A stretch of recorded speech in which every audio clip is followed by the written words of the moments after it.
ఓం సమర్థ సద్గురు శ్రీ సాయినాథాయ నమః. శ్రీ సాయి లీలామృతం 18వ అధ్యాయం. షిరిడీలో ఉత్సవాలు. పల్లకీ చావడి ఉత్సవం. ఒకరోజు పెద్ద వర్షం వచ్చి మసీదంతా తడిసిపోయి బాబాకు కూర్చునేందుకు చోటు కూడా లేకపోయింది. భక్తులు ఆయన్ను నాటి రాత్రికి చావడిలో ఉండమన్నారు. ఆయన అంగీకరించకపోయేసరికి పట్టుబట్టి ఆయన్ను అక్కడికి తీసుకుపోయారు. ఆ రాత్రి ఆయన అక్కడ విశ్రమించారు. నాటి నుండి ఆయన ఒక రాత్రి మసీదులోనూ ఒక రాత్రి చావడిలోనూ నిద్రించేవారు. వారిని భక్తులు మసీదు నుండి చావడికి వేడుకలతో తీసుకెళ్లడం క్రమంగా డిసెంబరు 10, 1909 నాటికి అది గొప్ప చావడి ఉత్సవంగా రూపొందింది. నేటికి ఇది గురువారం రాత్రి పల్లకీ ఉత్సవంగా జరుగుతున్నది. ఒకప్పుడు హార్దా నుండి భక్తులు బాబాకొక పల్లకీ పార్సల్ చేసి పంపారు. బాబా దానిని మసీదు ముంగిట పెట్టించి 3 మాసాలు దానిని తెరవనివ్వలేదు. ఒకరోజు రఘువీర్ పురందరే చనువుగా, బాబా, ఈరోజు పల్లకీ బయటకు తీసి పూలతో అలంకరించి అందులో మిమ్మల్ని చావడికి తీసుకుపోతాం అన్నాడు. సాయి ఆ పార్సిల్ విప్పడానికే ఒప్పుకోలేదు. అయినా అతడు పంతంగా విప్పుతుంటే బాబా గద్దించి పట్టరాని కోపంతో సట్కా తీసుకుని చంపేస్తానని అతని మీదకు పరిగెత్తారు. భక్తులు భయంతో పారిపోయారు. పురందరే అదేమీ పట్టించుకోకుండా నెమ్మదిగా పార్సిల్ విప్పి పల్లకీని పూలతో అలంకరించాడు. ఇక బాబా మౌనంగా ఉండిపోయారు. అది చూసిన పురందరే పంతంగా, ఇక నుంచి మిమ్మల్ని పల్లకీలో ఊరేగింపుతో చావడికి తీసుకువెళ్తాము అన్నాడు. అలా మాత్రం ఎన్నటికీ జరగనివ్వను అన్నారు బాబా. అతడు, అయితే పల్లకీ ఖాళీగా మోసుకుపోతామా ఏమి అన్నాడు. సాయి ఉగ్రులై, నీవు ముందు బయటికి పోతావా లేదా అని చెడ్డగా తిడుతూ సట్కాతో బెదిరించారు. అతడు త్వరగా ఆ పని పూర్తి చేసి స్వగ్రామం వెళ్ళిపోయాడు. అతడు అనుమతి కోరినప్పుడు బాబా ఏమీ మాట్లాడకుండా ఊది ఇచ్చారు. తర్వాత చావడికి వెళ్లవలసిన రోజు సాయంత్రం అయ్యేసరికి భక్తులందరూ మొట్టమొదటి పల్లకీ ఉత్సవానికి మసీదు వద్ద చేరారు. బాబా మాత్రం పల్లకీ ఎక్కనని భీష్మించారు. ఊరు నుంచి అప్పుడే వచ్చిన పురందరే తాను సిద్ధం చేసిన పల్లకీ లేకుంటే తాను ఉత్సవానికి రానన్నాడు. భక్తుడు ఎంత బ్రతిమాలినా బాబా తమ పట్టు విడవలేదు. చివరకు పల్లకీలో వారి పాదుకులు ఊరేగించాలని, సాయి పాదచారి అయి ఊరేగింపుతో వెళ్లాలని రాజీ కుదిరింది. బాబా, పల్లకీ నేను కూడా మోసేదా అన్నాడు పురందరే. వద్దు, నీవు 125 వత్తుల దివిటీ పట్టుకో అన్నారు బాబా. అలా దివిటీల ఊరేగింపుతో పల్లకీ చావడి చేరింది. నాటి ఉత్సవం అయ్యాక సాయి పల్లకీని మసీదులో పెట్టనివ్వలేదు కనుక 3-4 రోజులు అది చావడిలోనే ఉంది. చివరికెలాగో ఒక రాత్రి మాత్రం మసీదు ముంగిట ఉంచనిచ్చారు. ఆ రాత్రి దానికున్న 2 వెండి సింహాలు దొంగలెత్తుకెళ్లారు కనుక దానికొక షెడ్డును నిర్మించనారంభించాడు పురందరే. బాబా లెండి నుండి గబగబా వచ్చి, ఏమిటి చేస్తున్నావు అని గద్దిస్తే అతడు నవ్వుతూ చెప్పాడు. ఆయన ఉగ్రులై, నువ్విక్కడ్నుంచి పోతావా లేక నీ తల పగలగొట్టనా అని మీదకెళ్లారు. అతడు ఆయన కాళ్లా వేళ్లా పడి బ్రతిమాలాడు. ఆయన మరింత గట్టిగా, నాకు నువ్వు వద్దు, పల్లకీ షెడ్డు అసలే వద్దు, నన్ను విసిగించకుపో అని అరిచారు. కాని అతడు చేస్తున్న పనిలో మాత్రం జోక్యం చేసుకోలేదు. మధ్యాహ్నం ఆరతయ్యాక భక్తులందరూ భోజనాలు చేసి తిరిగి మసీదు చేరినా పురందరే మాత్రం వెళ్లకుండా పనిచేస్తూనే ఉన్నాడు. సాయి కొన్నిసార్లు అతనికి నెమ్మదిగా చెప్పారు, మందలించారు, గద్దించారు. భోజనానికి వెళ్లకుంటే కొడతానని బెదిరించారు. అయినా అతడు వినిపించుకోలేదు. పట్టరాని కోపంతో పలుకకుండా పదే పదే అతనికేసి చూస్తారు. చేత్తో పొట్ట తడుముకుంటున్నారు. ఆ పనికిమాలినవాడు భోజనానికి కూడా పోకుండా నా ప్రాణం తీస్తున్నాడు, నువ్వైనా పిలుచుకుపో అని కాకాసాహెబ్తో చెప్పారు. అతడు సెలవు పెట్టాడు. అదయ్యేలోగా పని పూర్తి చేయాలని చూస్తున్నాడు. అతనిని భోజనానికి పిలుచుకు వెళ్ళనా అన్నాడు కాకా. వాడు రాడు, ఆ మూర్ఖుడు నేను చెప్పినా వినలేదు అన్నారాయన. వెంటనే పురందరే వారి పాదాలపై పడి పసిపిల్లవానిలా ఏడుస్తూ ఉంటే, ఎందుకేడుస్తావ్, ఊరుకో అన్నారు బాబా. అతడు కళ్ళు తుడుచుకొని, పొద్దుట్నుండి నన్నింతలా తిడుతున్నారు, కొడతాను, చంపుతాను అని బెదిరిస్తున్నారు. కాని నేనొక్క పూట భోంచేయకపోతే అంత తల్లడిల్లిపోతున్నారే, నాపై మీకెందుకింత దయ, మమ్మింతలా పట్టించుకునేదెవరు అన్నాడు. నోర్మొయ్, వెళ్ళి భోజనం చేయి, కడుపు మండిపోతోంది అన్నారు బాబా. అతడు 2 అడుగులు వేసి చటుక్కున వెనక్కు తిరిగి, నేను వెళ్తే మీరిదంతా పీకేస్తారు అన్నాడు. బాబా ప్రసన్నులై, నేనేమన్నా రాక్షసున్నా? నేనలా ఏమీ చెయ్యన్లే అన్నారు. అతడు భోంచేసి వచ్చి సాయంత్రానికల్లా ఆ షెడ్డుకొక తలుపు బిగించాడు. అప్పుడు పల్లకి ఆ గదిలో పెట్టి సాయికి నమస్కరించి, బాబా సెలవైపోయింది, నేను వెళ్ళాలి, ఇంకా ఒక్క తలుపు బిగించాలి, ఆ పని తాత్యాకు అప్పగించి పెడతాను అన్నాడు. ఆ పని రేపు ఆలోచిస్తాన్లే, నీవు పోయి విశ్రాంతి తీసుకో అన్నారు బాబా. తెల్లవారగానే అతడు మళ్లీ సాయిని సెలవు కోరాడు.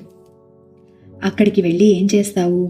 మనం ప్రారంభించిన పని పూర్తి చేయాలి, కాని ఇంకొకరికి అప్పగించకూడదు, వీలైనంత తరచుగా షిరిడీ వస్తూ ఉండాలి అన్నారు బాబా.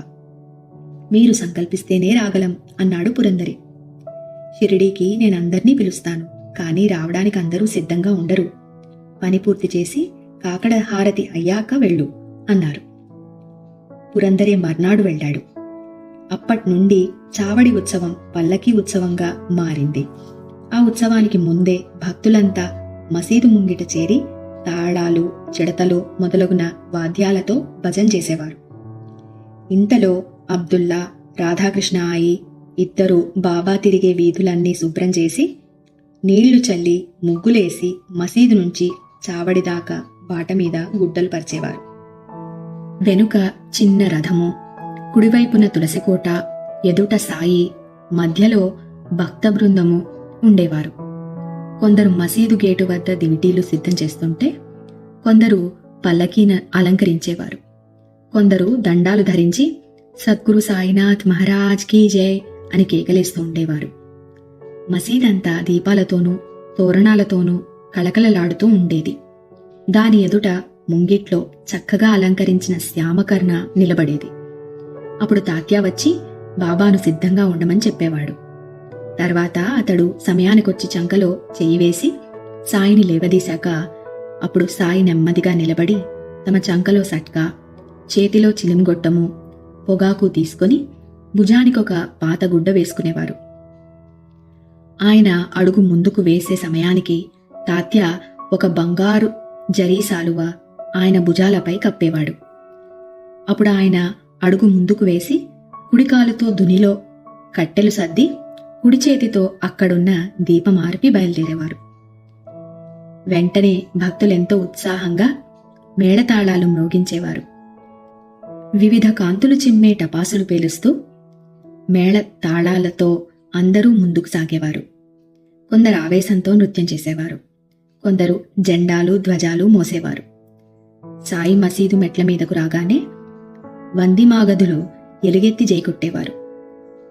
భక్తులు చామరాలతో వీస్తూ బాబాను ముందుకు నడిపించేవారు. తాత్యా ఒక చేత్తో లాంతరు, మరొక చేత్తో బాబా ఎడమ చెయ్యి పట్టుకునేవాడు. కుడి చెయ్యి మహల్సాపతి పట్టుకుని తర్వాత విడిచి సాయి దుస్తుల అంచులు పట్టుకుని నడిచేవాడు. జోగ్ ఆయనకు ఛత్రం పట్టేవాడు. ఆయన ముందు శ్యామకర్ణ, వెనుక భక్తులు, సేవకులు, వాద్యగాళ్లు నడిచేవారు. నామ సంకీర్తనం, వాద్యాలు, జయకారాలు మిన్నుముడుతుంటే ఊరేగింపు నెమ్మదిగా మసీదు మలుపు చేరేది. అక్కడ సాయి చావడి వైపు తిరిగి నిలిచినప్పుడు ఆయన రూపం దివ్యంగా ఉండేది. ఆయన ఏకాగ్ర మనస్కులై ఎవరినో మనస్సుతో పిలుస్తున్నట్లు కనిపించేవారు. తమ కుడి చెయ్యి కిందకి పైకి ఊపి వింతైన భంగిమలు చేసేవారు. కాకాసాహెబ్ వెండి పళ్ళెంలో గులాల్ పూసిన పూలు తెచ్చి ఆయనపై చల్లుతుండేవాడు. అప్పుడు వాద్యఘోష ఆకాశాన్నంటేది. అప్పుడు బాబా ముఖంలో ఉట్టిపడే దివ్యకళను మించినది ఏదీ ఉండజాలదు అన్నాడు ప్రధాన్. దానిని స్వయంగా చూసిన హేమాత్ పంత్ ఆ దృశ్యము, దాని వైభవము వర్ణించ సాధ్యం కాదు అని వ్రాశాడు. ఒక్కొక్కప్పుడు మహల్సాపతి దివ్యమైన ఆవేశంతో నృత్యం చేసేవాడు. అయితే ఏకాగ్రమైన సాయి దృష్టిని ఇవేవీ కించిత్తు కూడా ఆకర్షించలేకపోయేవి. దివ్యమైన ఆ ఉత్సవాన్ని చూడటానికి ఎందరెందరో గుమిగూడేవారు. సాయి చాలా నెమ్మదిగా నడిచేవారు. అలా ఊరేగింపు చావడి చేరేది. ఆ రోజులు గడిచిపోయాయి. ఇప్పుడు కాని ఇక ముందు కాని అలాంటి ఉత్సవం ఎవరూ చూడలేరు. అయినా దానిని స్మరించి మనం కొంతవరకు తృప్తి పొందవచ్చు అంటాడు హేమాడ్ పంత్. అంతకు ముందే చావడి కప్పును తెల్ల గుడ్డతో అలంకరించేవారు. చుట్టూ రంగురంగుల దీపాలు, అద్దాలు అమర్చేవారు. ముందుగా తాత్యా వెళ్లి బాబాకు ఆసనము ఆనుకోవడానికి చెక్క అమర్చి సాయిని కూర్చోబెట్టి అందమైన కోటు తొడిగేవాడు. భక్తులు చక్కని కుచ్చు కిరీటము, పూలమాలలు, ఆభరణాలతో ఆయన్ను అలంకరించి వారి నుదుట కస్తూరి చందనాలతో నిలువు గీతలు గీసి చుక్కపెట్టి బాబాను తనివి తీరా చూసి ఆనందించేవారు. ఆయన ఏ క్షణాన కోపమొచ్చి వాటిని పారేస్తారోనన్న భయంతో కొందరు తాము తెచ్చిన తలగుడ్డలు, కిరీటము ఆయన తలపై పెట్టక ఆ పైగా పట్టుకునేవారు. సాయి ప్రేమతో వారి భావానికి తల ఒగ్గేవారు. ఆ అలంకారంతో ఆయన ఎంతో అందంగా ఉండేవారు. అప్పుడు నిమోన్కర్ బాబాకు ఛత్రం పట్టేవాడు.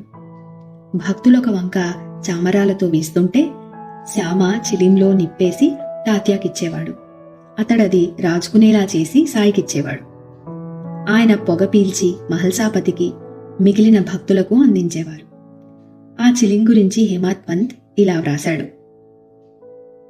అచేతనమైన ఆ చిలిం ధన్యమైంది. మొదట అదెంతో కఠోర తపస్సు చేసింది. కుమ్మరి దానిని మట్టిగా కాళ్ల కింద తొక్కి గొట్టం చేసి ఎండబెడతాడు. తర్వాత నిప్పుల్లో కాలుస్తాడు. అప్పుడే దానికి సాయి స్పర్శ, పెదవుల స్పర్శ లభించేది. ఇలాంటి సందర్భాల్లో కూడా సాయికి ఒక్కొక్కప్పుడు కోపావేశం తొంగి చూసేది. ఫిబ్రవరి 26, 1912 చావడి ఉత్సవానికి మసీదుపై దీపాలు పెట్టడానికి పైకెక్కిన వాళ్లను ఆయన తిట్టారు. ఊరేగింపు బయలుదేరగానే శ్రీమతి జోగ్పై సట్కా విసిరారు. చావడిలో హారతి కాగానే కోపంతో జోగ్ చేతులు పట్టుకుని హారతెందుకిచ్చావు అని గద్దించారు.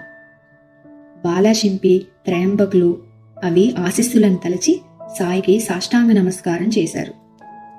ఉత్సవం అయ్యాక భక్తులు సాయి మెడలో మాలలు వేసి ఆయనకు పూల గుత్తులు సమర్పించేవారు. చివరకు జోగ్ మంగళవాద్యాలతో సేజారతి చేశాక ఒక్కొక్కరే సాయి వద్ద సెలవు తీసుకొని ఇళ్లకు వెళ్లేవారు. అప్పుడు బాబా ప్రేమగా, నన్ను కనిపెట్టి ఉండు, రాత్రి వచ్చి నన్ను విచారించి వెళ్ళు అని తాత్యాతో అనేవారు. అందరూ వెళ్ళాక భక్తులిచ్చిన గుడ్డలు స్వయంగా పరుచుకొని సాయి విశ్రమించేవారు. రోజు విడిచి రోజు సాయి చావడిలో నిద్రించనారంభించాక భక్తులు దానికి తగిన మార్పులు చేశారు. అన్నా చించినీకర్ దంపతులు ఎంతో కాలం షిరిడీలో ఉండి బాబాను సేవించారు. అతనికి 50 సంవత్సరాలు దాటినా సంతానం కలగలేదు. ఒకనాడు శ్యామ, బాబా, నీవెందరి కోరికలో తీరుస్తున్నావు కాని వీరింతగా సేవిస్తున్నా ఒక్క బిడ్డను కూడా ప్రసాదించవేమీ అన్నారు. ఆయన నవ్వి, నన్ను నిజంగా కోరితే ఎప్పుడైనా తీర్చకుండా ఉన్నానా? ఏమీ తెలియనివాడిలా మాట్లాడతావేం? వీరేమీ అడగలేదు. వీరికి కొడుకును ప్రసాదించినా ఒక్క తరం కంటే వీరి వంశం నిలవదు. అంతకంటే కలకాలం కొనసాగే వంశప్రతిష్ఠ ప్రసాదిస్తాను అన్నారు. ఆయన భావం ఎవరికీ అర్థం కాలేదు. అప్పట్లో అన్నాకొక కోర్టు వాద్యం 3 సంవత్సరాలు నడిచింది. దానిని గురించి ఎప్పుడడిగినా అల్లా మేలు చేస్తాడు అనేవారు సాయి. ఒకరోజు అతడు వాద్యంలో ఓడిపోయినట్లు ఎవరో జాబు రాశారు. అది తీసుకొని దీక్షిత్, అన్న కోపంతో మసీదు చేరగానే సాయి ఉగ్రులై, ఈ ముసలాడికి నా మీద నమ్మకం లేదు, ఆ ఉత్తరం అవతల పారేయండి అని కసిరారు. కొద్ది నెలల తర్వాత కోర్టువారు అన్నాకు అనుకూలంగా 1800కు డిగ్రీ చేశారు. ఆ భక్తులిద్దరూ సంతోషంతో బాబా వద్దకొచ్చి ఆ పైకమంతా దక్షిణగా వారినే తీసుకోమన్నారు. ఆయన నవ్వి, అది నేనేం చేసుకుంటానో, నాకు ఇల్లా కుటుంబమా, నీవే తీసుకో అన్నారు. చివరకు సాయికి ఆశ్రయమైన చావడి మరమ్మత్తుకు ఆ పైకం వినియోగించారు. అందుకే అక్కడ లక్ష్మీబాయి దామోదర్ బాబరే అని ఆ దంపతుల పేర్లుంచారు. నిత్య ఆరతులు. ప్రతిరోజు ఉదయం 5 గంటల ప్రాంతంలో భక్తులందరూ ఛత్రచామరాలు, దండాలు తీసుకొని ఆరతికి మసీదు చేరేవారు. ఒకరు బాబా పక్కన నిలిచి ఛత్రం పడితే ఒకరు చామరంతో వీస్తుండేవారు. అప్పుడు మేఘుడు అంతా సిద్ధం చేసి బాబాకు ఆరతిచ్చేవాడు. వెంటనే భక్తులందరూ శ్రీ సచ్చిదానంద సద్గురు సాయినాథ్ మహారాజ్ కీ జై అని ఎలుగెత్తి చాటి తాళాలు చేతులు తడుతూ ఆరతి పాడేవారు. ఆరతి తమ ఎదుట తిరగకుండా ఛత్రచామరాలు పట్టినవారు దూరంగా ఒదిగి నిలిచేవారు. తర్వాత ఒక్కొక్కరే సాయికి నమస్కరించి ఊది తీసుకుని కాలకృత్యాలకు వెళ్ళేవారు. కొద్దిమంది బాబా సన్నిధిలో కూర్చునేవారు. ఇలా రోజుకు 4 ఆరతులు జరిగేవి. మేహుడు జీవించి ఉన్నంత కాలం అతడే ఆరతిచ్చేవాడు. తర్వాత బాపుసాహెబ్ జోగ్ ఆ కార్యక్రమాన్ని స్వీకరించాడు. ఇవి నేటికి ఇలానే జరుగుతున్నాయి. లెండి యాత్ర. రోజు ఉదయం 8:30 ప్రాంతంలో సాయి లెండికి వెళ్లి వచ్చేవారు. అప్పుడు మొదట మసీదు ముంగిట వాద్యగాళ్లు చేరి మేళం వాయించేవారు. టోపీ, దండం, ప్రత్యేక దుస్తులు ధరించిన 2 సేవకులు మసీదు మెట్ల వద్ద నిలిచేవారు. వారందరితో కలిసి సాయి బయటికొచ్చి మసీదు మలుపులో మారుతి ఎదుటికొచ్చి అటువైపుకి కుడి చేత్తో చిత్రమైన సైగలు చేసేవారు. తర్వాత 4 దిక్కుల వైపు తిరిగి తీక్షణంగా చూస్తూ అవే సైగలు చేసేవారు.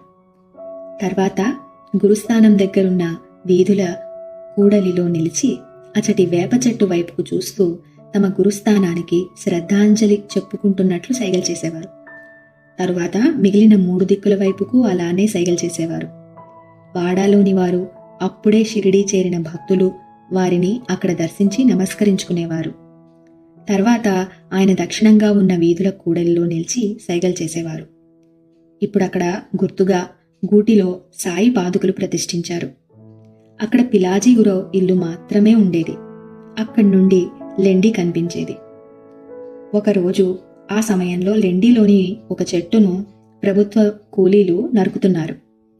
అది చూసి గురవ్ కుమారునితో సాయి, ఆ చెట్టు నరకవద్దని చెప్పు, దానికి ప్రాణం ఉంటుంది అన్నారు. ఆ యువకుడు, వారు మనం చెప్తే వింటారా అన్నాడు.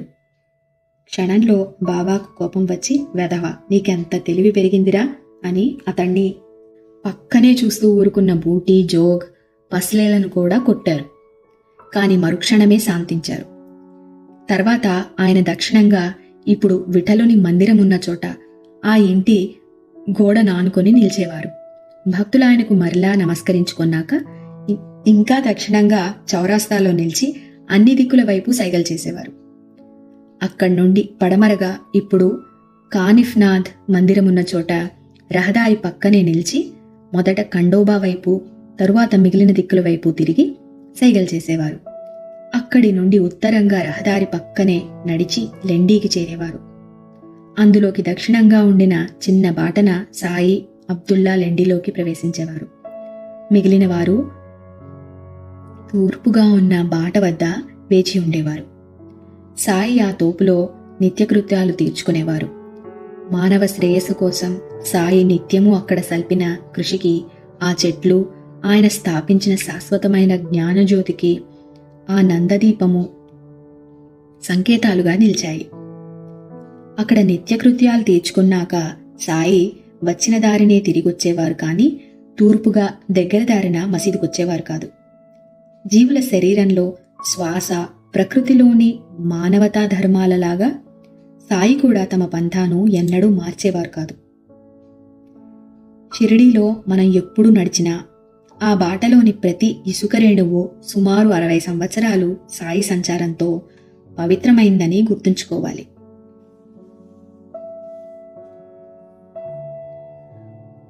ఉరుసు శ్రీరామనవమి. షిరిడీలో జరిగే పండుగలన్నింటిలో మత సామరస్యమే సాయి సంకల్పం గనుక షిరిడీలో శ్రీరామనవమి జరపాలని హిందువులకు, ఉరుసు జరపాలని ముస్లింలకు స్ఫురించింది.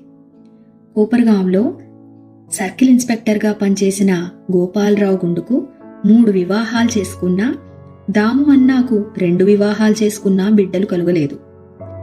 చివరకు సాయి ఆశీస్సులతో వారికి సంతానం కలిగింది.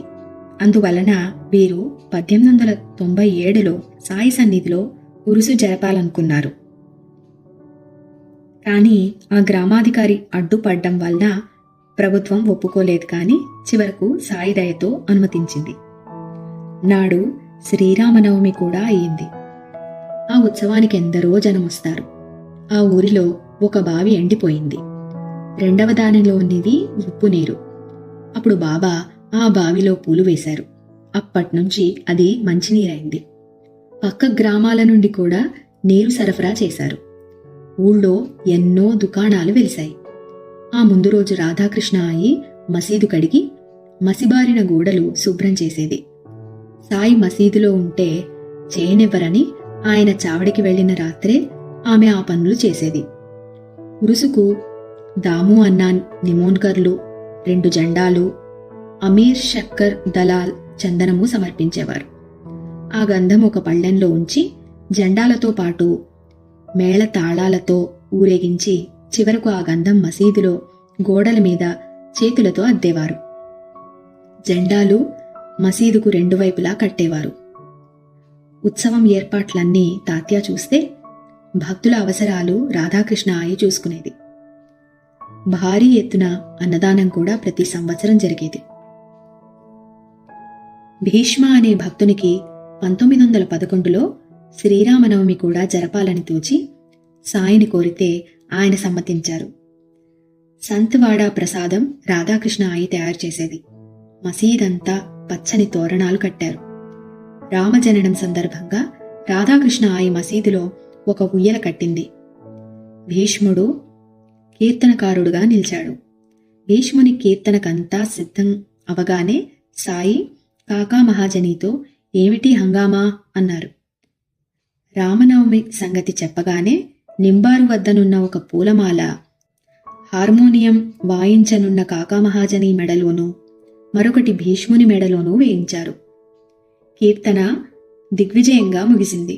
భక్తులు తన్మయులై జయకారాలతో నృత్య గీతాదులతో గులాబ్ పైకెగురవేశారు. అది సాయి కళ్లల్లో పడ్డంతో ఆయన ఉగ్రులై అందర్నీ తిట్టారు. ఎటు వాళ్లటు పారిపోగా కొద్దిమంది మాత్రం ఆ తిట్లను ఆశీస్సులుగా స్వీకరించారు.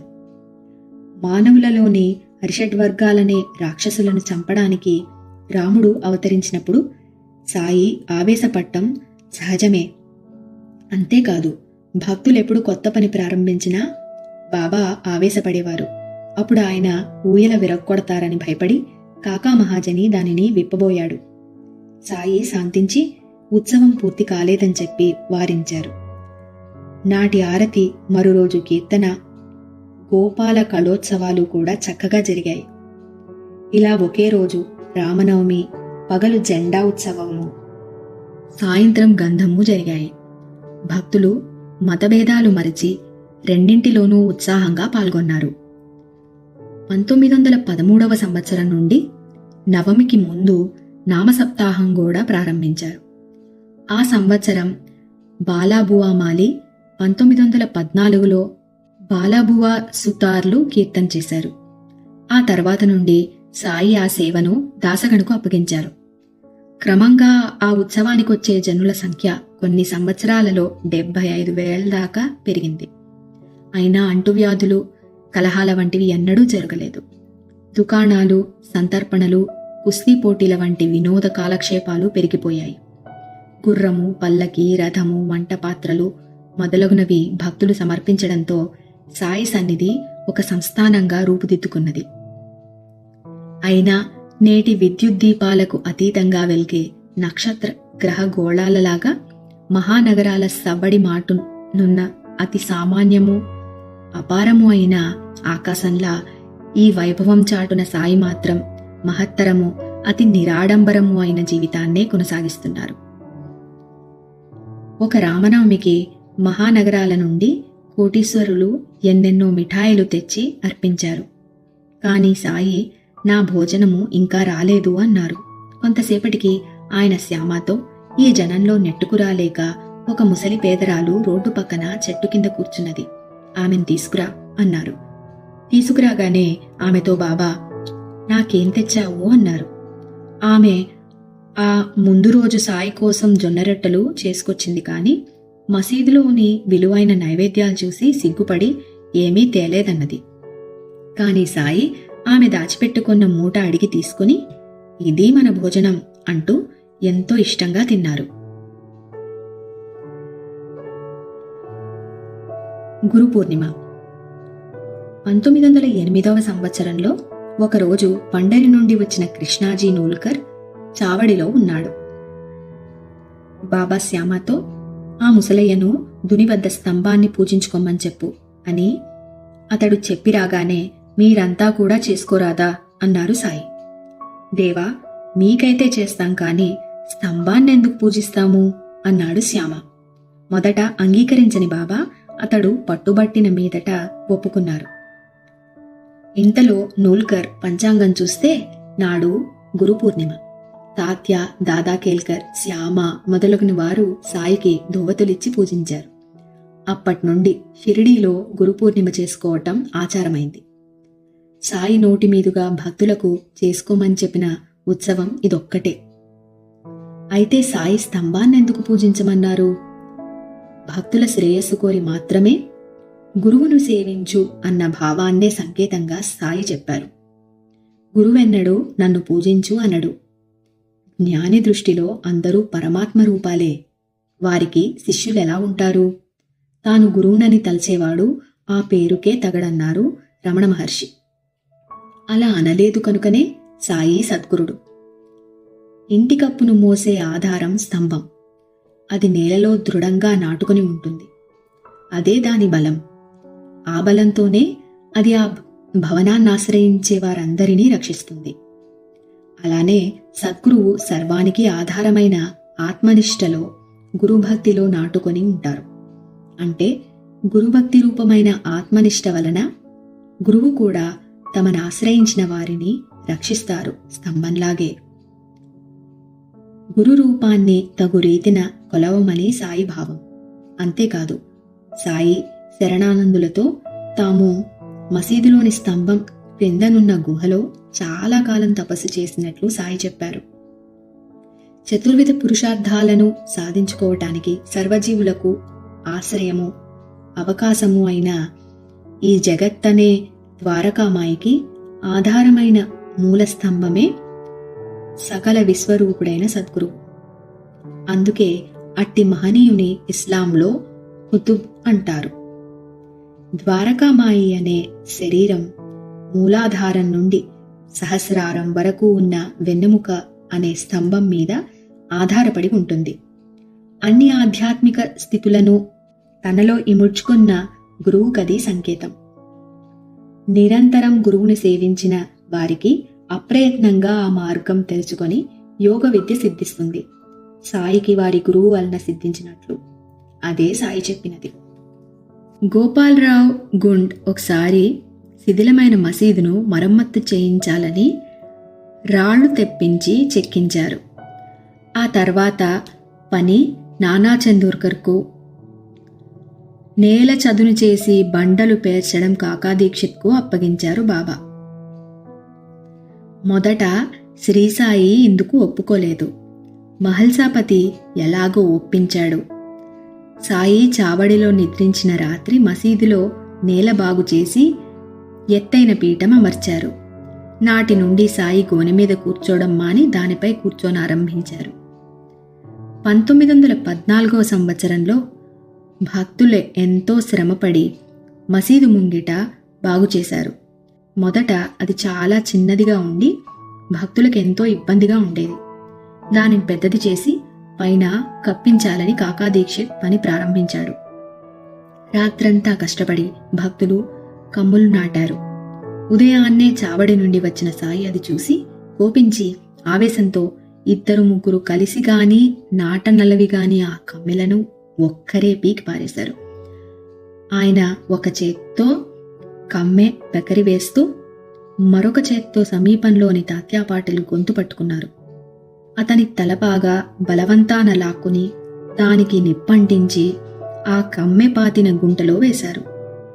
కోపంతో సాయి కన్నులెర్రగా అగ్నికళాలలాగా వెలిగాయి. అందరూ భయభ్రాంతులై చూస్తుండగా శ్రీసాయి తమ జేబులో నుంచి 1 రూపాయి నాణెం తీసి భగవదర్పితమన్నట్లు గౌరవంతో ఆ గుంటలో వేశారు. అంతసేపు ఆయన తాత్య గొంతు విడిచిపెట్టలేదు.